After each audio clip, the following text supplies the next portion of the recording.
Greetings. My name is Mngxoli Simbata, and I'm currently pursuing a diploma in financial planning at the Tswana University of Technology. Now, since at a very young age, I always had an interest of making an impact in other people's lives. It took me a while to realize that my purpose is doing that through helping people with their financial decisions, their financial freedom. When I finally understood that, I took a bold decision of enrolling at this institution at the age of 29 years.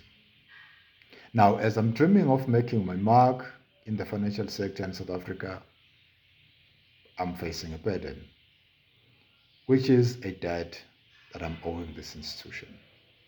As we speak, even registration for next year, 2027, will not be possible. That is why today I'm asking for your assistance. That is why I'm asking for your donation through a crowdfunding platform, Phoenix.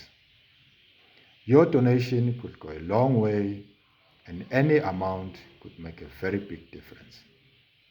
Help me today so that tomorrow I help other people achieve their financial goals, because at the end of the day, umuntu ngumuntu ngabantu. I thank you.